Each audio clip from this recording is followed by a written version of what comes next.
மகாவிஷ்ணு என்று அழைக்கப்படும் பெருமாள் நாட்டின் பல பகுதிகளிலும் கோவில் கொண்டிருக்கிறார். உலக அரங்கில் கூட அவருக்கு ஆலயங்கள் எழுப்பப்பட்டு கொண்டிருக்கின்றன. அத்தகைய சிறப்பு வாய்ந்த பெருமாள் பெரும்பாலான ஆலயங்களில் நின்ற நிலையில்தான் காட்சி தருவார். அவரின் அபூர்வ கோலங்களாக அமர்ந்த கோலம், கிடந்த கோலம் ஆகியவை இருக்கும். அப்படி அபூர்வமான கோலங்களில் ஒன்றான சயன திருக்கோலம் அமைந்த ஆலயங்கள் எல்லாம் பெரும் புகழுக்குரியவையாக தான் இருக்கும். உதாரணமாக திருவரங்கம் அரங்கநாதர் கோவில், திருவனந்தபுரம் பத்மநாப சுவாமி திருக்கோவில், மாமல்லபுரம் சயனப்பெருமாள் கோவில் என்று பல ஆலயங்களை சொல்ல முடியும். விழுப்புரம் மாவட்டம் செஞ்சியிலிருந்து 15 கிலோமீட்டர் தொலைவில் உள்ள தொண்டூர் என்ற கிராமத்திலும் ஒரு சயனப்பெருமாள் அருள்பாலிக்கிறார். ஆனால் இது ஆலயமாக அமையப்பெறவில்லை. மாறாக சுற்றிலும் வயல்வெளிகள் சூழ்ந்திருக்க அதன் நடுவே ஒரு பெரிய பாறையில் புடைப்பு சிற்பமாக இந்த சயனப்பெருமாள் செதுக்கப்பட்டு உள்ளார். இந்த பெருமாளை தொண்டூர் விண்ணம்பாறை சயனப்பெருமாள் என்று அழைக்கிறார்கள். பல்லவர்கள் காலத்தில் செதுக்கப்பட்ட சிற்பம் இது என்பதற்கான சான்றுகள் கிடைத்துள்ளன. கிபி 780ஆம் ஆண்டில் இந்த புடைப்பு சிற்பம் அமைக்கப்பட்டிருக்கலாம் என்று ஆராய்ச்சியாளர்கள் கருதுகின்றனர். இந்த பெருமாளின் சிறப்புகளில் ஒன்றாக இவரின் சயன கோலம் பார்க்கப்படுகிறது. அதாவது பெரும்பாலும் பெருமாள் வலது பக்கமாக தலை வைத்துதான் சயன கோலத்தில் காட்சி தருவார். ஆனால் இந்த தொண்டூரில் இடது பக்கம் தலை வைத்த நிலையில் சயனித்திருக்கிறார். தமிழ்நாட்டிலேயே 2 இடங்களில்தான் பெருமாள் இடதுபுறம் தலை வைத்து சயனித்திருப்பதாக சொல்லப்படுகிறது.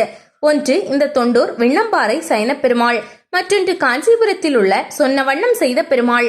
மற்ற பெருமாள் சிற்பங்களுடன் ஒப்பிடுகையில் தொண்டூர் சயன பெருமாள் மிகவும் வித்தியாசமான தோற்றத்தில் இருக்கிறார்.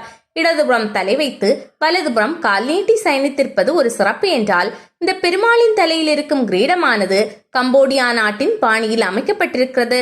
இதை வைத்து பார்க்கும்போது பல்லவ மன்னர்களின் காலத்திலேயே நம் நாடு கம்போடியாவுடன் தொடர்பில் இருந்து வந்திருப்பது தெரிய வருகிறது.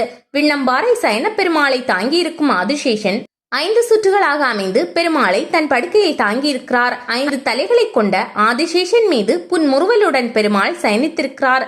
இவரது காலடியில் ஒரு கல்வெட்டு காணப்படுகிறது. அது நந்திவர்மனின் ஆட்சியை சேர்ந்தது. விண்ணகோவராயர் என்பவர் இந்த பெருமாளுக்கு அரிசி நைவேத்தியம் அளித்ததாக கல்வெட்டு பதிவு கூறுகிறது. பெருமாளின் முன்பாக சிறிய கல்வெட்டு ஒன்றும் உள்ளது. அதில் வில், அம்பு பொறிக்கப்பட்டுள்ளது. இந்த கல்வெட்டு சோழ மன்னன் ஆதித்த கரிகாலனுக்கு சொந்தமானது. பல்லவ மன்னன் இந்த சயன பெருமாளை செதுக்கி இருந்தாலும் அதன் பிறகும் பல மன்னர்கள் இந்த பெருமாளை வணங்கி வழிபட்டு வந்துள்ளனர். ஆனாலும் இது ஆலயமாக மாறாதது ஏன் என்ற கேள்வியும் பலருக்கும் உள்ளது. அதே நேரம் வழக்கத்திற்கு மாறாக அமைந்திருக்கும் இந்த சயன பெருமாளை ஆன்மீக சான்றோர்கள் பிரளய பெருமாள் என்றும் அழைக்கின்றனர். இந்த பெருமாள் எதிரி நாட்டு மன்னனின் படைகளை போரில் வெல்ல வேண்டும் என்பதற்காகவும் போருக்கு முன் வழிபடுவதற்காகவும் செதுக்கப்பட்டிருக்கலாம் என்கிறார்கள்.